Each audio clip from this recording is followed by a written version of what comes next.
뉴욕 맨하튼 최상위층의 그녀, 이과 세레나의 남자, 가십거리 외로운 소녀 벤 험프리가 돌아왔습니다. Hello. Do you work here?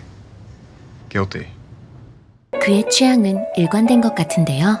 세레나만큼이나 잘 웃고 금발의 미녀인 백에게 첫눈에 반하죠. 이번 작품에서 그는 서점에서 일하는 조로 분했습니다. 책 결제를 하려 백이 신용카드를 건네자 그는 착각을 하기 시작하죠. You have enough cash to cover this, but you want me to know your name. Aren't you gonna tell me to have a nice day? You have a nice day, Beck. You have one yourself, Joe.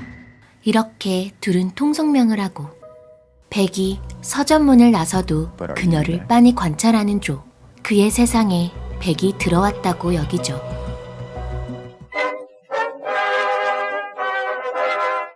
조는 퇴근 후 곧장 집으로 향하고 옆집 아이와 가볍게 인사를 나눈 후 오늘 하루 종일 궁금했던 그녀에 대해 알아보려 합니다. 흔한 이름이 아니라서 찾기 쉬웠고 공개 계정에 모든 것을 공유한 것을 봐선 그녀는 꽤 관심받고 싶어하는 사람인 것 같았죠. 조는 마침내 백이 살고 있는 집 주소를 찾아내고 그녀의 집 앞을 서성이게 됩니다. 그녀의 집은 커튼 하나 없는 1층에 위치한 집. 조는 길 건너편에서 그녀를 보고 있습니다. 그녀의 오전부터 밤까지의 스케줄을 꿰게 되고 그녀 몰래 그녀의 일정을 함께하죠. 이른 오전 요가를 가르치고 그녀의 본업인 대학원생으로 학교에 가죠. 저녁 시간 친구 생일 파티에 참여하고 조는 친구들과 함께 있는 백을 몰래 지켜보죠. 백이 집에 돌아오고 얼마 되지 않아 창밖을 내다보는데요. 그녀의 집 앞에 멈춰선 택시에서 한 남자가 내립니다. 수컷의 본능대로 조의 느낌은 좋지 않습니다. 그녀를 탐하는 그는 백의 남자친구죠. 다음날 오전 백이 빈집에 들어선 조. 그는 이곳에 어떻게 들어올 수 있었을까요? 백의 스케줄이 꽉 찬 날 가스누출 신고를 해두고 수리공이 들어왔을 때 천연덕스럽게 남자친구인 척 들어왔습니다. 그리고 그는 백을 더 알아가기 위해 이곳저곳을 둘러보는데 그의 예상에 없던 백이 갑자기 들어오고 조는 급하게 숨어버리죠. 갑자기 흐느끼는 백. 그녀는 힘든 하루를 보냈죠. 조교 자리와 기숙사를 유지하는 조건으로 지도교수가 치근덕댔기 때문인데요. 그녀는 친구들의 호출에 밖으로 나가게 되고 조는 다행히 발각되지 않습니다. 어두운 밤거리, 백을 따라 조도 술집에 왔습니다. 그녀는 술에 취한 상태로 자작시를 낭송하려 하고 친구들조차 반기지 않는 분위기죠. 게다가 백의 남자친구도 나타나지 않았기에 그녀는 슬프고 처량하게 시를 낭송하게 되고 그런 그녀의 모습을 볼 수 없어 조는 밖으로 나가버립니다.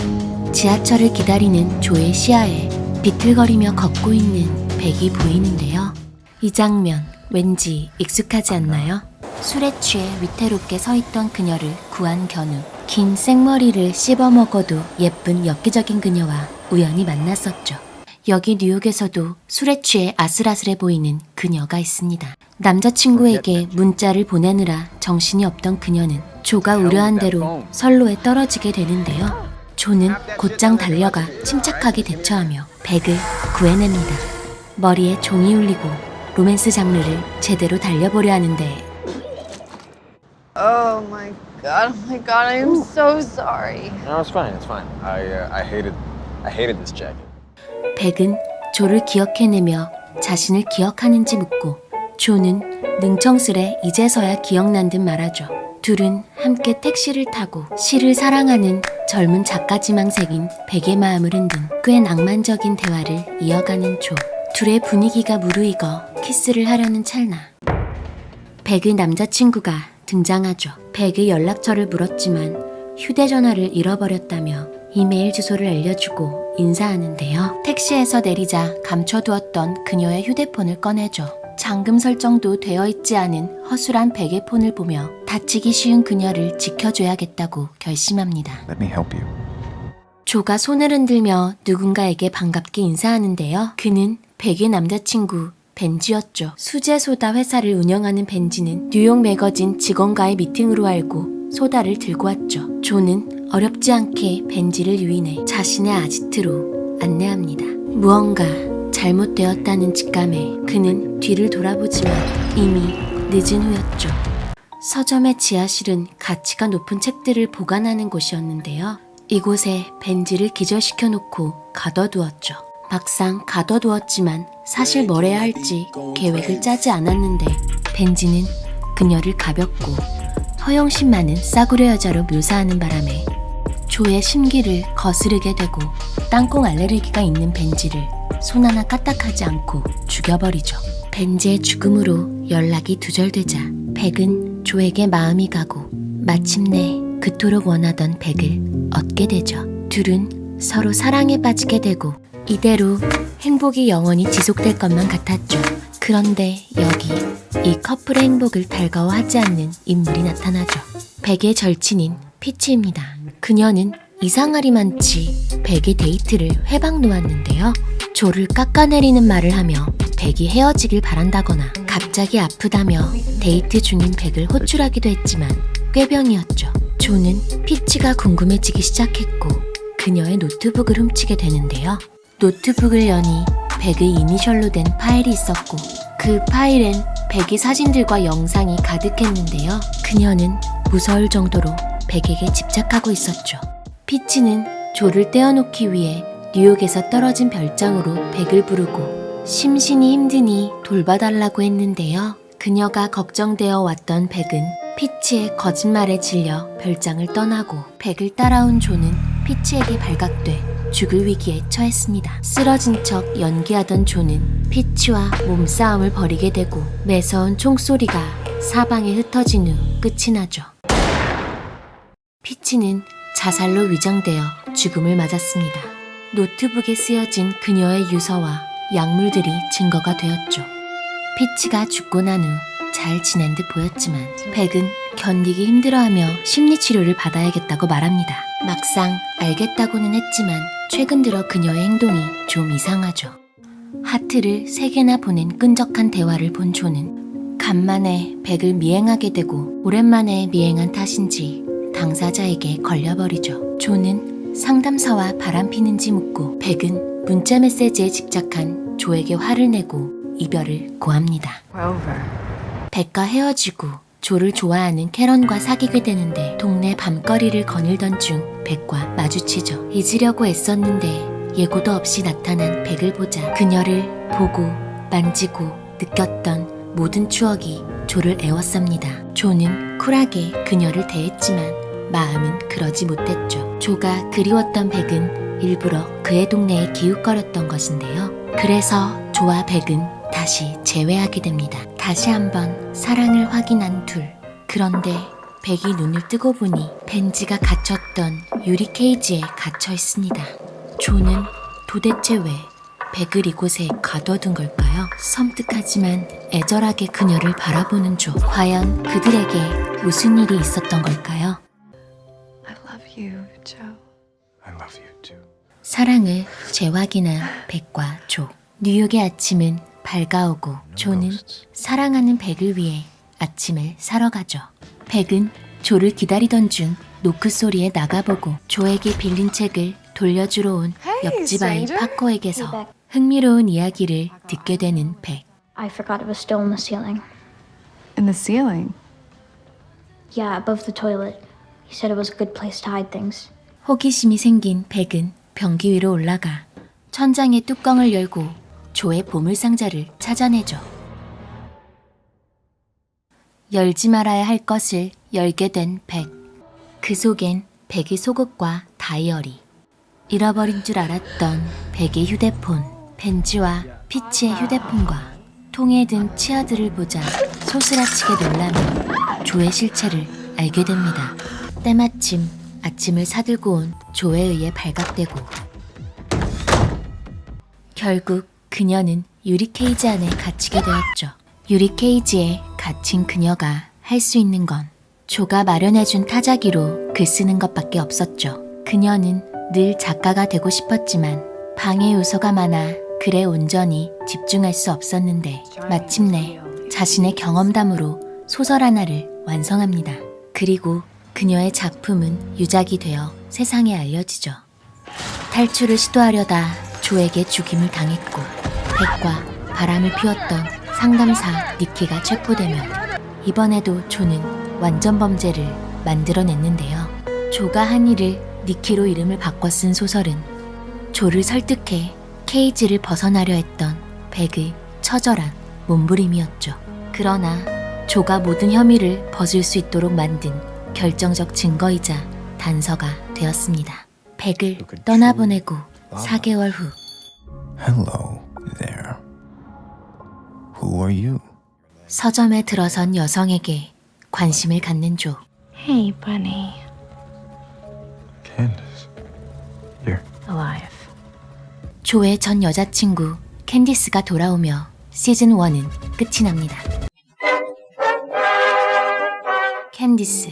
그녀는 흔적도 없이 사라져버린 소문만 무성했던 조의 전 여자친구입니다. 백을 만나기 전 교제했던 캔디스와 다시 재회라도 한 걸까요? 그러기엔 조는 당장이라도 토할 것 같은 얼굴을 하고는 화장실로 뛰어가죠. 그는 달갑지 않은 캔디스를 따돌리는데 성공합니다. 캔디스에게서 도망쳐 온 것은 로스앤젤레스. 조가 가장 싫어하지만 은둔지로 제격인 로스앤젤레스에서 시즌2 시작합니다. 캔디스가 찾지 못할 장소를 골라 주거지를 정하고 이름도 바꿨습니다. Welcome. I'm Delilah. Will Bettelheim. 유기농 식료품점의 서점 코너에서 일하게 된 조. 장을 보고 있던 러브에게 관심을 갖게 The 됩니다. state of that. Oh. You work here? Do you work here? Love. 먼저 손을 내밀며 인사를 건네는 것까지 백과 러브는 닮은 듯했죠.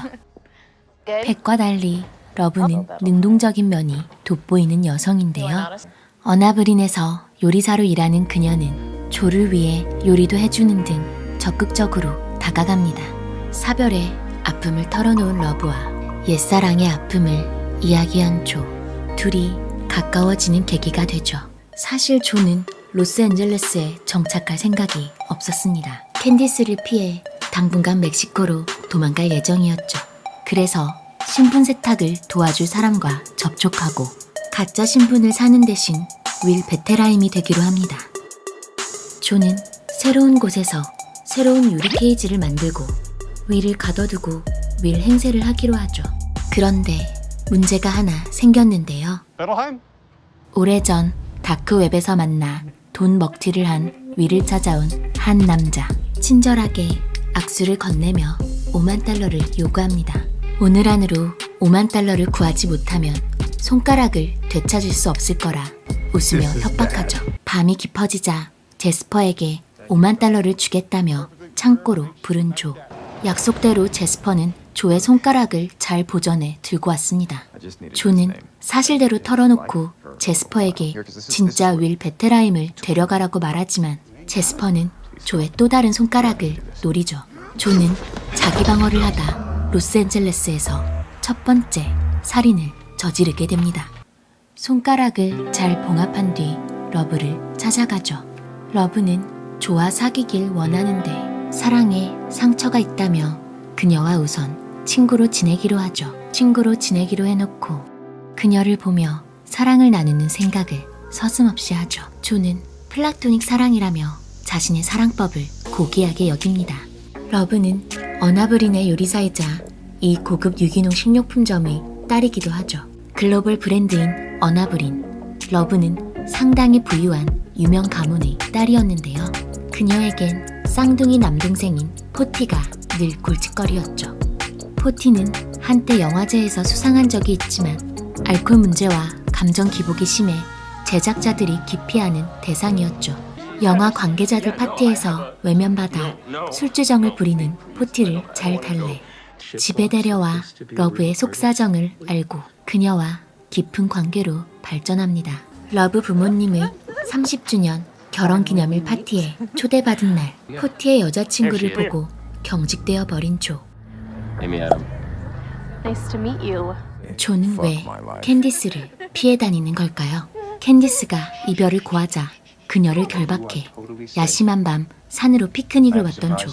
예전 추억을 떠올려 보자며 피크닉 바구니까지 꺼내들었죠. 방심한 틈을 타 달아나던 캔디스는 곧 조에게 잡혔고 소리 지르는 캔디스의 입막음을 하려다 사고가 나고 죽었다고 여겨 땅속에 묻어버렸는데 가까스로 살아났죠. 그녀가 가명을 쓰면서까지 조의 주변을 맴도는 이유는 그를 괴롭히려는 의도와 러브를 지켜주고 싶었기 때문이죠. I walk into this store, and there's this book by a woman named Guinevere Beck. You did it again, didn't you? 조가 사는 아파트 관리인인 딜라일라. 본업은 기자입니다. 매우 까칠한 여자죠. 처음부터 조를 경계하며 싸늘하게 대하지만 자신의 비밀을 털어놓는데요.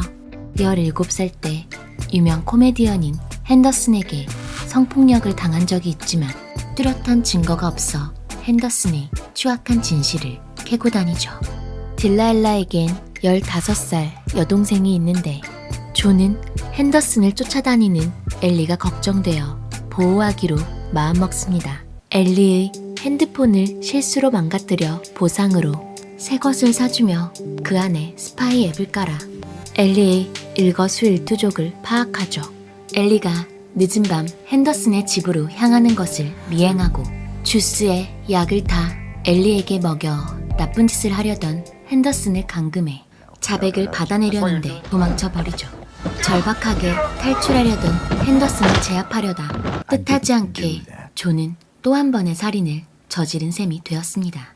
핸더슨의 죽음으로 추악한 진실은 묻혀지게 되자 딜라일라는 괴로워하고 조는 그녀와 더욱 가까워지게 되죠. 어느 날 경찰 친구로부터 조가 수상하다는 이야기를 듣게 되는데 핸더슨이 살해되던 날 밤 조가 가지고 있던 헤드셋은 고가의 한정판 제품의 핸더슨의 것 같다며 멀리하란 경고를 듣게 됩니다. 찜찜한 기분에 딜라일라는 조의 창고를 알아내고 증거들을 사진으로 찍으며 경악하는데 때마침 조가 들어와 제안을 하나 합니다. 16시간 안에 이 도시를 벗어날 테니 타이머가 장착된 수갑을 16시간만 차고 유리 케이지에 있으면 16시간 후 무사히 집에 갈 수 있을 거라 약속합니다. 조는 주어진 시간 안에 떠나야 하는데 포티가 납치 자작극을 벌이는 바람에 Did you hire these men to kidnap us? It was pretty convincing, huh? He will not let us out of here until we have a completed script. 꼼짝없이 호텔에 갇혀있게 되었는데요. 게다가 포티가 건넨 약을 탄 술을 먹고 환각 증상이 나타나고 블랙아웃이 되어 기억이 없는데 손에 피가 묻어있어 보이죠. 3분 후면 타이머가 작동될 시간. 조는 전속력으로 달려오는데 타이머가 해제되기도 전 죽어있는 딜라일라. 캔디스가 나타나 혼란스러워하는 조를 가두고 러브에게 연락합니다. Tell her you didn't do this. I did. 너무 놀라 뛰쳐나가 토하는 러브를 토닥이는 캔디스는 알지 못했습니다. Where's Candace? I took care of it. 러브를 걱정하는 캔디스의 목을 그어버린 것을 시작으로 어린 시절 포티를 성추행하던 부모를 살해했고 딜라일라 때문에 조가 로스앤젤레스를 떠나려 한 것을 알고 잔인하게 딜라일라를 죽였다며 고해성사를 하죠. We're soulmates, Joe. 조는 엘리가 걱정되기 시작했고 러브가 무서워졌죠. 그래서 그녀를 죽이기로 마음먹는데 과연 조는 러브를 살려줄까요? 안녕하세요. 무비타임즈입니다. 시즌 1보다 센 캐릭터들이 많이 나오고 무엇보다 마지막 반전은 충격이었는데요. 여러분은 어떻게 보셨나요? 너의 모든 것 시즌 2 리뷰 시작합니다. 시즌 2는 캐롤라인 캠네스의 히든 바디스를 원작으로 하고 있습니다. 원작만큼 시나리오도 매우 훌륭했고 배우들의 연기도 뛰어나서 지루할 틈이 없는 작품이죠. 조는 시즌2에서도 유리 케이지를 만들었는데 첫 손님이 윌이었죠. 아마 이 유리 케이지에서 살아서 걸어나간 유일한 인물일 거예요. 나중에 영상통화까지 하는 절친으로 발전하죠. 시즌1에서는 유리 케이지에 갇힌 사람들을 조가 모조리 죽였는데 시즌2에서는 살려주려 무진장 애를 쓰는 것으로 나오죠. 시즌 1에서 벤지의 손가락을 잘라서 휴대폰 잠금 장치를 풀려 했다면 이번엔 조의 손가락이 잘리는 최악의 상황이 생기죠. 백과 아픈 사랑을 했던 만큼 새로운 사랑에 신중을 기하는데요.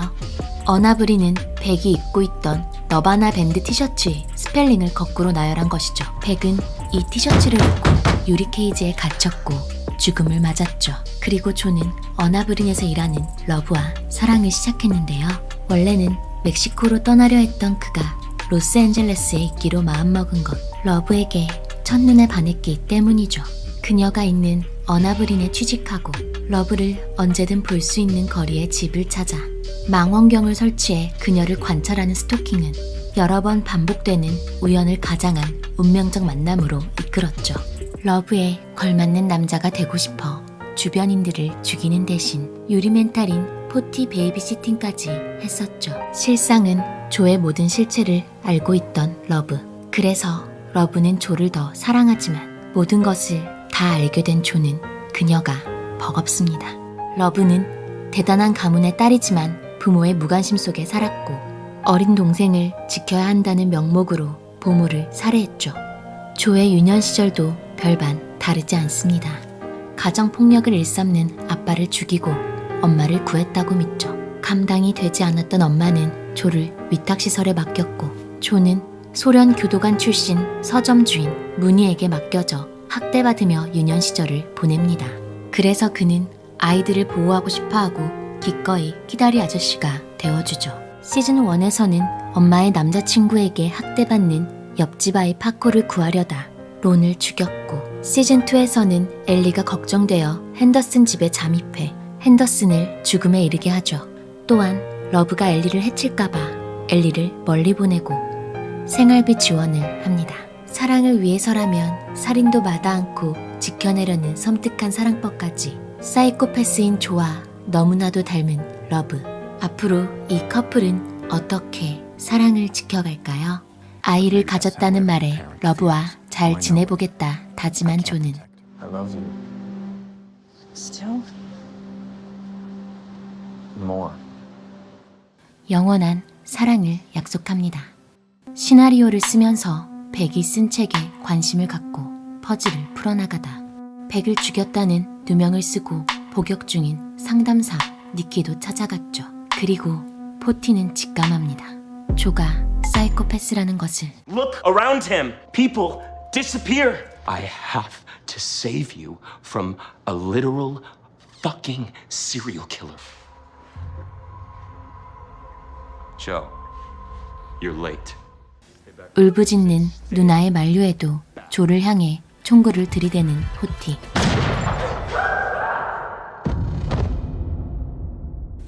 이 장면을 목격한 경찰은 포티를 그 자리에서 사살하게 되는데요. 포티가 죽고 러브와 조는 로스앤젤레스를 벗어나 캘리포니아 북부에 위치한 마드레 린다에 정착하죠. 사랑스러운 아들 헨리가 태어나고 따뜻한 행복을 누리는 조와 러브. We're family. 그런데 그 행복이 오래가지 못했죠. I can't trust you. I can't trust you either. I will be burying bodies until I'm 70 years old. 이사 오고 얼마 되지 않아 조와 러브는 이웃집 파티에 초대받죠. 유별난 쌍둥이맘 인플루언서 쉐리. It's gluten free. Oh, great. 간헐적 단식과 운동으로 체지방 6%를 유지 중인 쉐리의 남편 캐리. 이 부부는 마을에서 막강한 영향력을 행사하고 있었죠. No, baby. Oh, baby girl, no. You have completely spiked their blood sugar, love. No, Sherry, they're sugar free.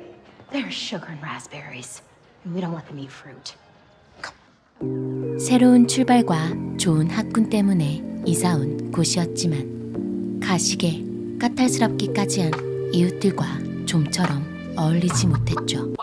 게다가 육아로 하루하루 지쳐가고 있었는데요. 부부관계를 회복하고 싶어 신호를 보내지만 마음이 콩밭에 가 있는 조는 러브의 마음을 상하게 하죠. Hey, Natalie. Hi. 그 콩밭은 바로 옆집 여자인데요. 조가 옆집 여자 나탈리를 스토킹하며 시즌3 시작합니다. 한가한 오후 나탈리의 행방이 궁금한 조는 이웃집을 뚫어져라 바라보는데 발신자 표시 제한으로 걸려온 전화를 받죠. Hey neighbor, care for a drink? 그토록 원하던 나탈리의 초대를 받고 한 걸음에 달려왔죠. 부유한 IT 기업가 남편과 결혼한 그녀는 숨막히는 결혼 생활을 얘기하고 서로를 공감하고 위로하다 결국 선을 넘는 No, husband, father, I can't. I'm sorry. 각성하고 그 자리를 벗어나죠. Are you obsessed with her? 그런데 이 일을 알게 된 러브. 조는 솔직하게 말했고 러브는 적당히 넘어가기로 합니다. 제과점을 오픈하고 싶은 러브는 부동산 중개인에게 전화를 걸죠. Yep. Yeah, I wanted to see that place you were talking about for a bakery. 부동산 중개인으로 일하고 있는 나탈리와 함께 상가를 둘러보죠. Can I sit downstairs? Yeah. Let's go. 그 시각 헨리와 도서관에 들른 조는 러브의 전화를 받는데요. Joe? What's wrong? I think we need to go to couples therapy. 나탈리를 따라 지하실로 내려가서 계획했던 일을 실행에 옮기죠. 조의 보물상자가 러브에게 살해 동기를 안겨주었는데요. 나탈리의 속옷, 컵홀더, 탐폰이 들어있는 걸 보고 나탈리를 죽여버렸죠.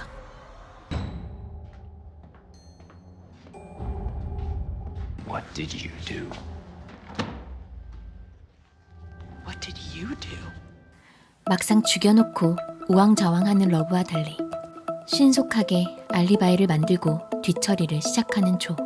잘 처리했다 여기고 참석한 아이들의 파티에서 이 동네 사람들은 건강정보를 알 수 있는 반지를 끼고 있다는 소리를 듣죠. 러브와 조는 혹시 위치 추적을 당할까 걱정되어 반지를 빼기로 하고 시체를 옮기기로 하죠. They're pouring a foundation tomorrow. Under a slab of cement is pretty permanent. How did you get rid of her so fast? How did you know where to go? 신경이 복잡해진 러브는 차에서 내려 울분을 토해댑니다. Why don't you love me anymore? 둘은 살인만 제외하고 있었던 일을 상담사에게 털어놓으며 서로의 공통점을 찾죠. Because if anyone saw how ugly I can be, They'll go away for good. 부부 상담 후 오랜만에 진심이 담긴 입맞춤을 하고 러브의 제과점 오픈 준비를 돕죠.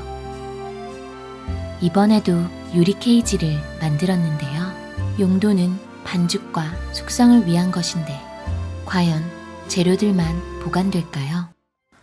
도둑이 제발저린 듯 러브는 불안하기만 하고 나탈리의 남편인 매튜가 혹시나 의심할까 싶어 찾아가죠. 그곳에는 나탈리의 의붓아들인 시어가 있었는데 둘은 구면이죠.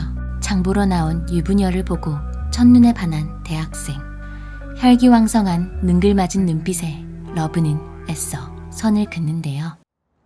I'm married, and half these groceries are for my baby.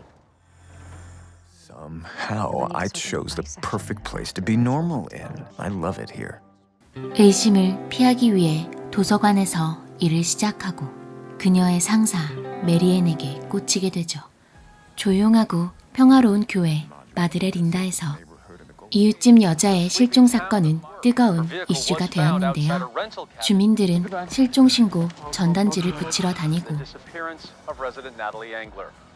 나탈리의 집은 취재진들에 의해 둘러싸여 있죠. 이 유명 기자는 메리앤의 전 남편입니다. Linda Ryan Goodwin, Channel 3 News.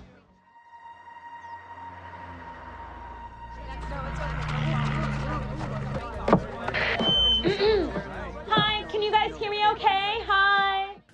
쉐리는 마을 주민 모두 나탈리를 찾아야 한다고 목소리를 냈고 Hashtag Natalie, come home. 모두들 약속된 시간에 모이게 되죠. You know? But If I was married to an unfeeling robot like Matthew Engler, probably disappear too. Did you forget your fucking bullhorn, Sherry? You're trying to cash in on someone else's tragedy so you can.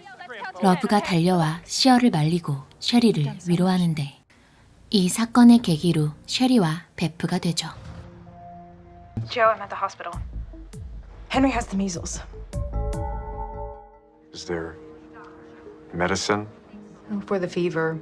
Otherwise, it has to run its course. 조와 러브는 어느 때보다 겁을 잔뜩 집어먹은 상태죠. You have to get better. I promise to be a man worthy of raising you. So how is your son doing?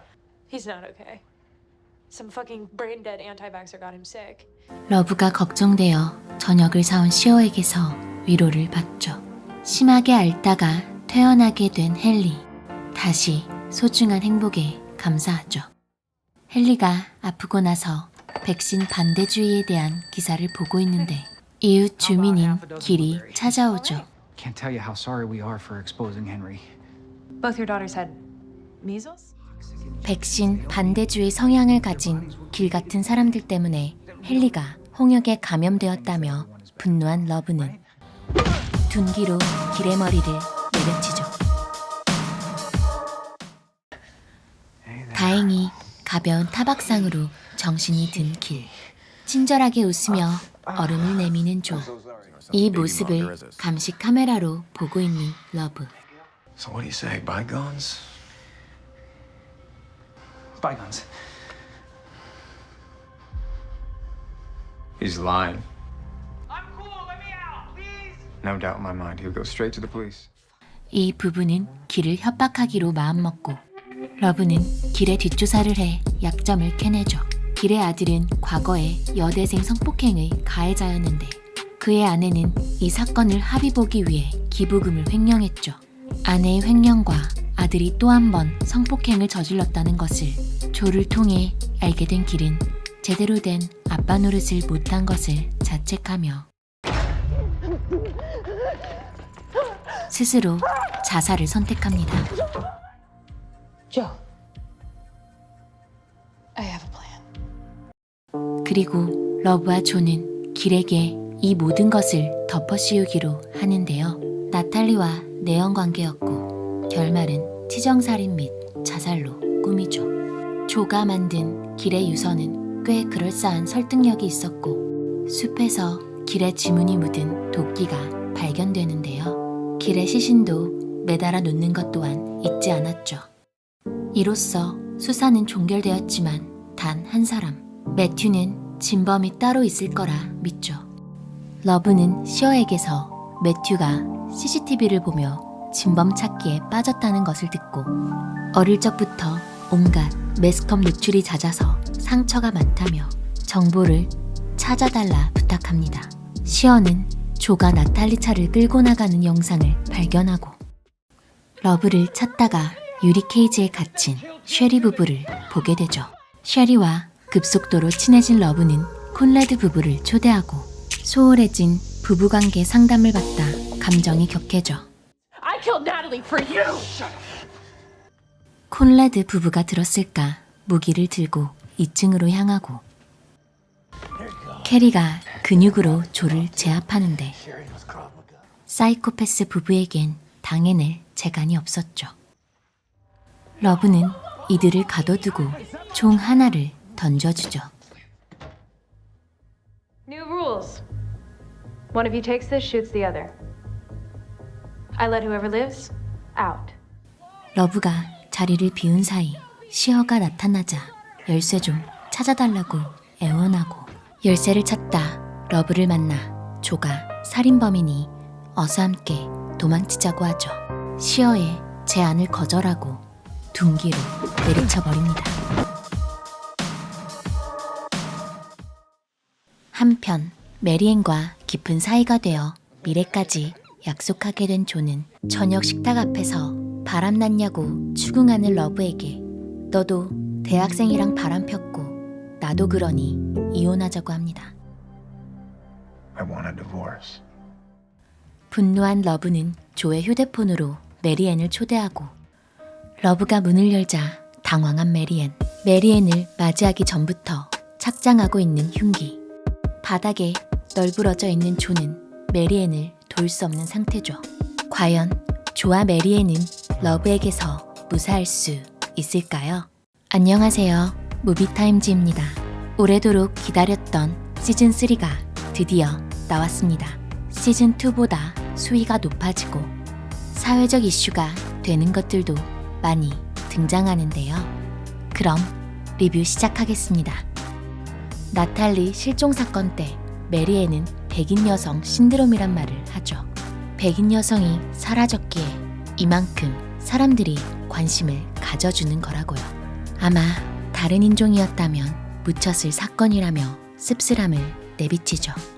백신, 요새 가장 뜨거운 감자죠. 코로나로 인해 백신에 대한 관심과 의견이 분분한 시점입니다. 헨리가 홍역에 걸리게 되고 바이러스를 옮겼던 길의 딸들, 백신 반대 입장을 보인 길을 응징하는 장면은 백신을 맞는 것은 개인의 자유인가, 그렇지 않은가, 더 나아가서는 함께 살아가는 공동체로 보았을 때 어떤 책임을 가지고 살아야 하는가에 대한 물음이었죠. 마드레 린다의 마을 구성원은 젊은 사업가들이 많은데 다들 획기적이고 놀라운 아이디어에 투자하고 만나서도 건강과 멘탈 관리 및 자기개발 이야기를 해요. 평범하지 않은 사람들인데 이곳 커뮤니티에 끼려면 기본 운동복 차림에 조깅은 필수로 해야 하죠. 지금 한창 유행하는 다이어트법과 자기관리를 제작진이 해학적으로 풍자해서 그려넣었어요.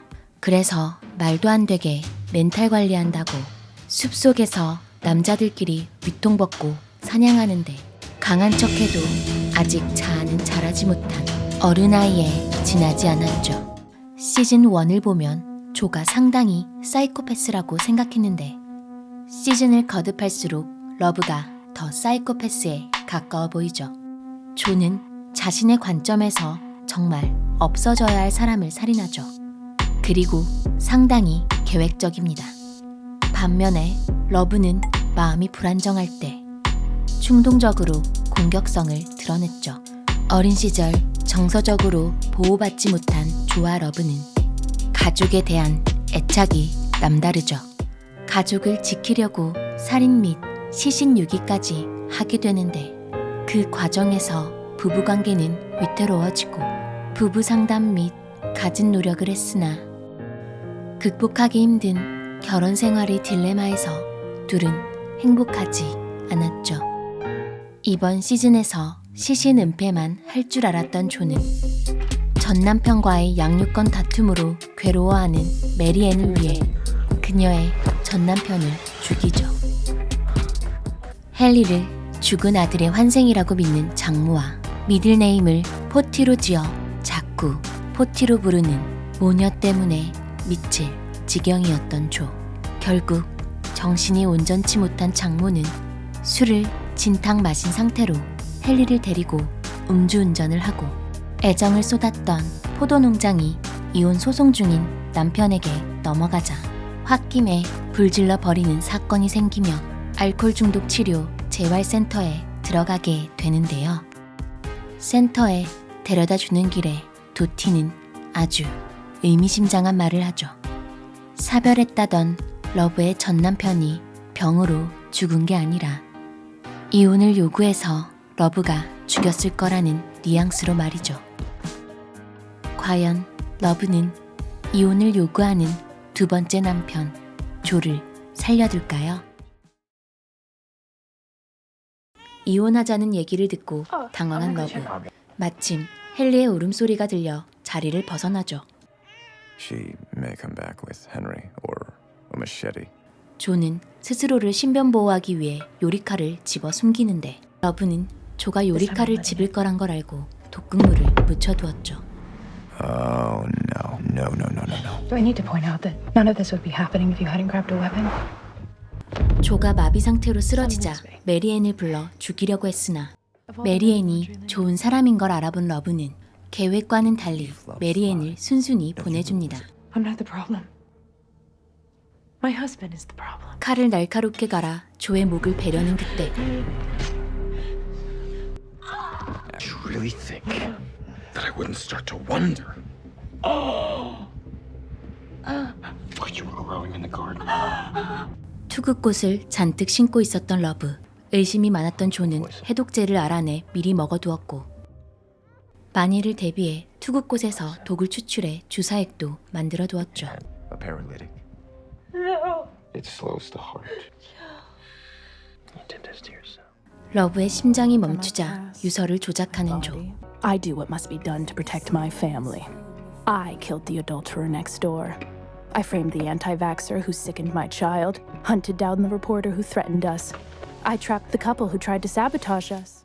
But in the end, he was a coward too. And when I realized he had grown to hate me, I killed him. 조는 이 완벽한 알리바이를 위해 스스로 발가락을 자르고 불을 질러버리죠. 죽기 전 러브의 유언을 받들어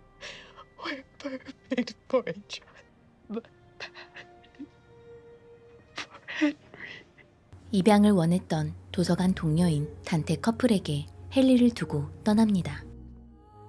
메리앤을 찾아서